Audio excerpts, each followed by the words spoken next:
Welcome to my YouTube channel. আশা করি তোমরা সবাই ভালো আছো।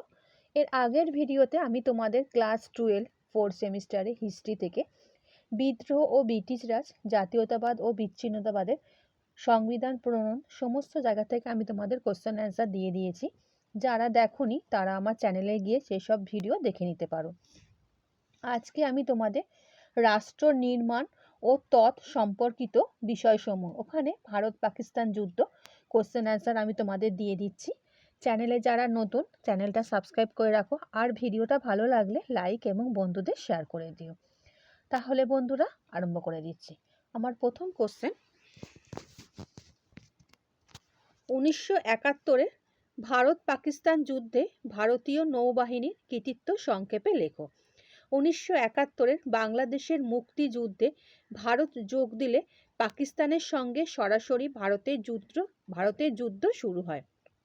তবে ভারতীয় পদাতিক ও বিমান বাহিনীর পাশাপাশি নৌবাহিনীর অসাধারণ রণকৌশল ও সাফল্যের ফলে এই যুদ্ধে পাকিস্তান পরাজিত হয় এবং স্বাধীন রাষ্ট্র হিসাবে বাংলাদেশের জন্ম হয়। ভারত পাক যুদ্ধে ভারতীয় নৌবাহিনীর কৃতিত্ব।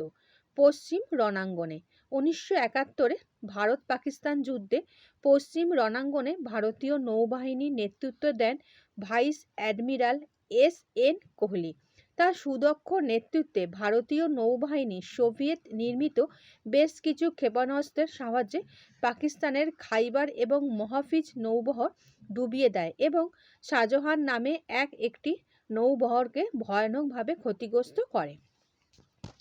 পাকিস্তান নৌসূত্র থেকে জানানো হয় যে ভারতের এই নৌ আক্রমণে পাকিস্তানের নিহত ও আহতের মোট সংখ্যা ছিল 720 জন। এর কয়েকদিন পর পাকিস্তানের পাল্টা আক্রমণে ভারতের 194 জন নৌসেনা হতাহত হন। এর প্রতিশোধ হিসাবে ভারতীয় নৌসেনারা পাকিস্তানের করাচি বন্দরে নোঙর করা 3টি পাকিস্তানি জাহাজে ক্ষেপণাস্ত্র হামলা চালায়।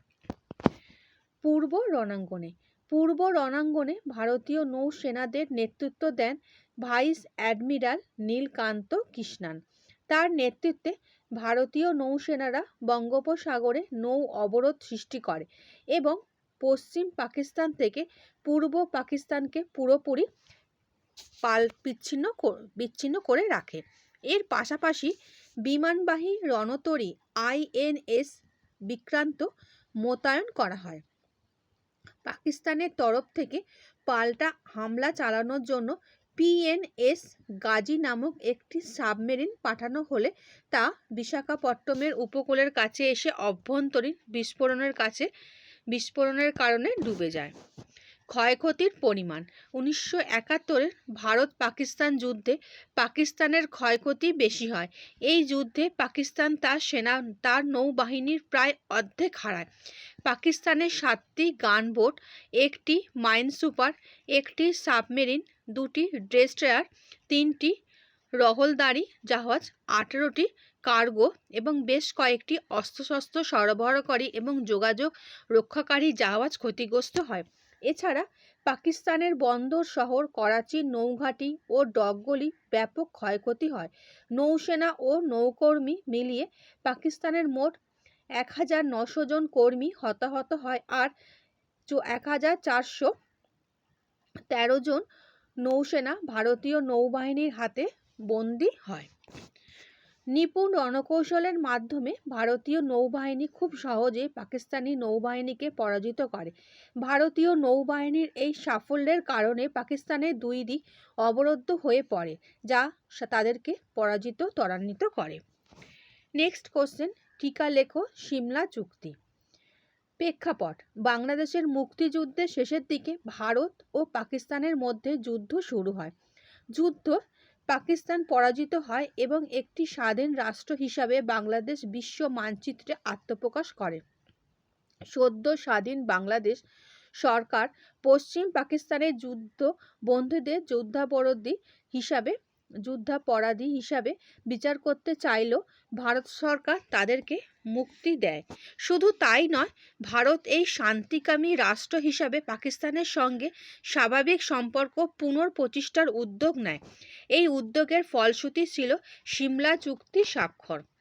চুক্তি স্বাক্ষর 1972 খ্রিস্টাব্দে হিমাচল প্রদেশের রাজধানী সিমলাতে ভারত ও পাকিস্তানের মধ্যে এক শীর্ষ বৈঠক অনুষ্ঠিত হয়। এই বৈঠকে দীর্ঘ আলোচনার পর ভারতের প্রধানমন্ত্রী শ্রীমতী ইন্দিরা গান্ধী এবং পাকিস্তানের প্রধানমন্ত্রী জুলফিকার আলী ভুট্টো এক শান্তি চুক্তি স্বাক্ষর করেন।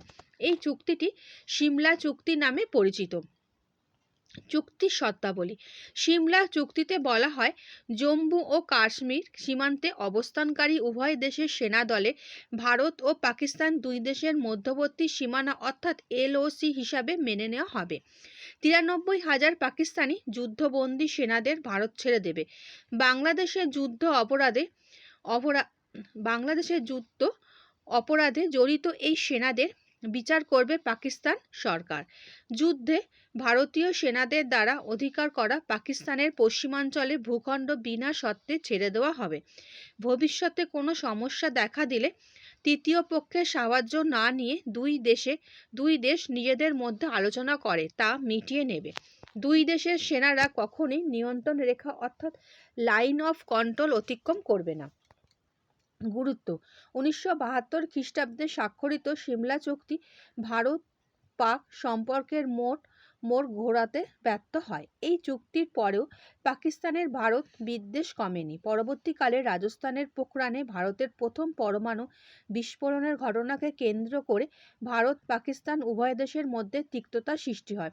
শান্তিপূর্ণ উপায় ও মানুষের কল্যাণের পরমাণু শক্তিকে কাজে লাগানোর এই ভারতীয় কর্মসূচি পাকিস্তান সন্দেহের চোখে দেখে।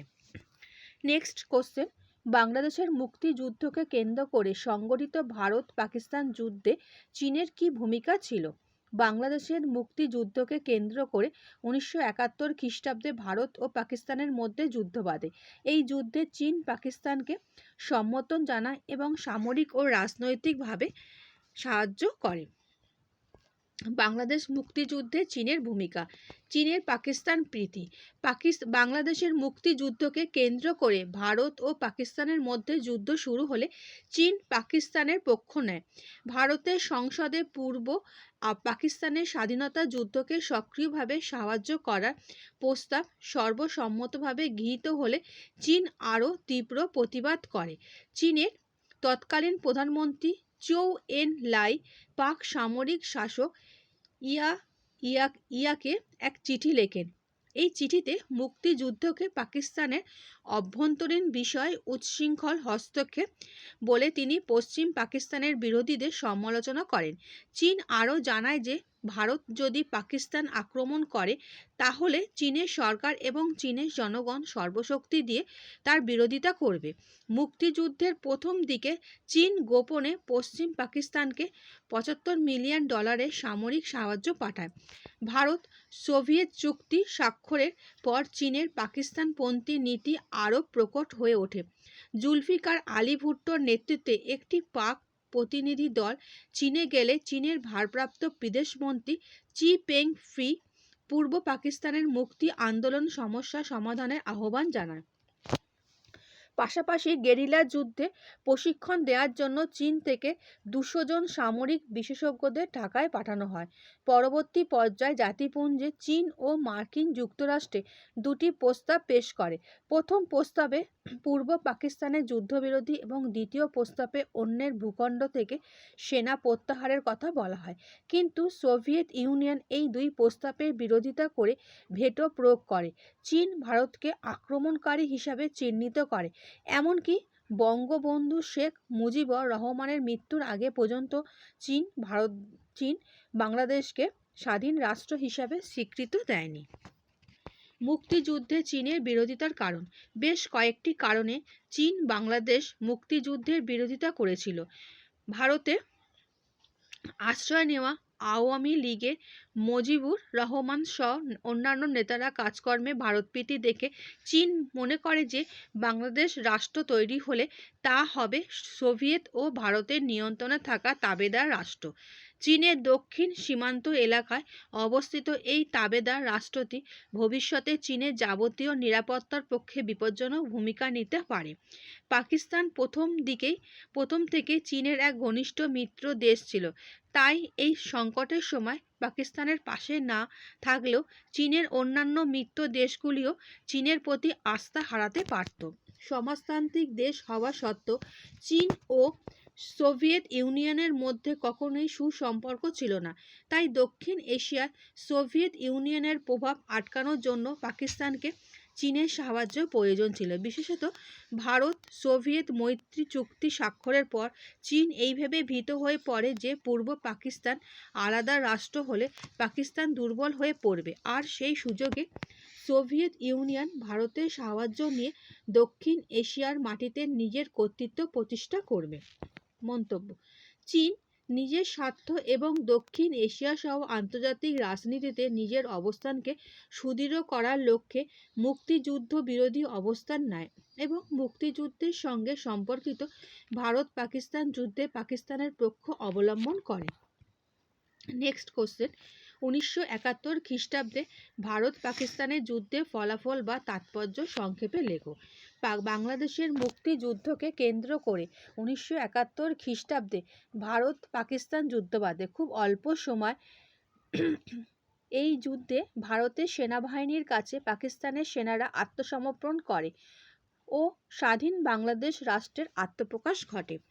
1971 ভারত পাকিস্তান যুদ্ধের ফলাফল: পাকিস্তান রাষ্ট্রের ভাঙন। 1947 খ্রিস্টাব্দে আগস্টে ভারত দ্বিখণ্ডিত হয়ে পড়ে। 15 আগস্ট ও পাকিস্তান 14 আগস্ট নামে এই দুই আলাদা রাষ্ট্র হিসাবে আত্মপ্রকাশ করে। পূর্ব ও পশ্চিম পাকিস্তান নিয়ে গঠিত হয় পাকিস্তান রাষ্ট্র। পরবর্তীকালে বাংলা ভাষাকে রাষ্ট্রভাষা করার দাবিকে কেন্দ্র করে পূর্ব ও পশ্চিম পাকিস্তানের মানুষের মধ্যে বিভেদ সৃষ্টি হয়েছিল, তা সময়ের সঙ্গে আরও গভীর হয়। 1970-এ সংখ্যাগরিষ্ঠতা পাওয়া সত্ত্বেও যখন আওয়ামী লীগকে সরকার গঠন করতে বাধা দেওয়া হয়, তখন এই বিভেদ চরমে পৌঁছায়। অবশেষে ইয়া খানের সামরিক শাসনের অত্যাচারিত হয়ে লক্ষ লক্ষ শরণার্থী ভারতে আশ্রয় নেয়।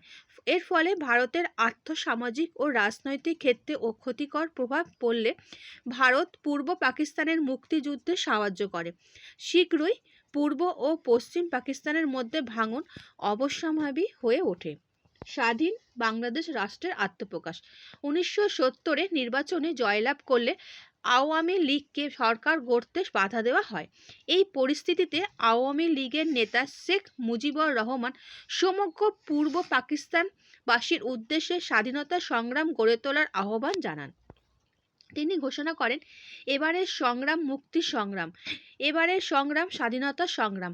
পাক সামরিক শাসক ইয়া খান পূর্ব পাকিস্তানের মুক্তি আন্দোলনকে দমন করার জন্য সেখানকার নিরস্ত্র জনগণের ওপর নির্মম অত্যাচার ও বর্বরোচিত হত্যাযজ্ঞ চালান। লক্ষ লক্ষ শরণার্থী ভারতে চলে আসতে শুরু করে।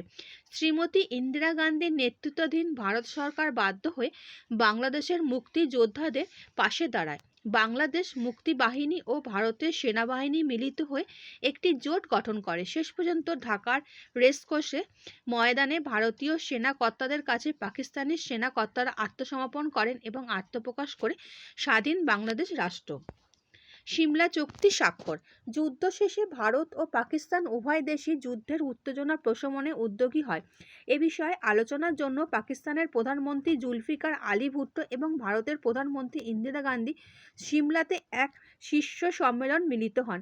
উভয়ের মধ্যে এক শান্তি চুক্তি স্বাক্ষরিত হয়, যা সিমলা চুক্তি নামে পরিচিত।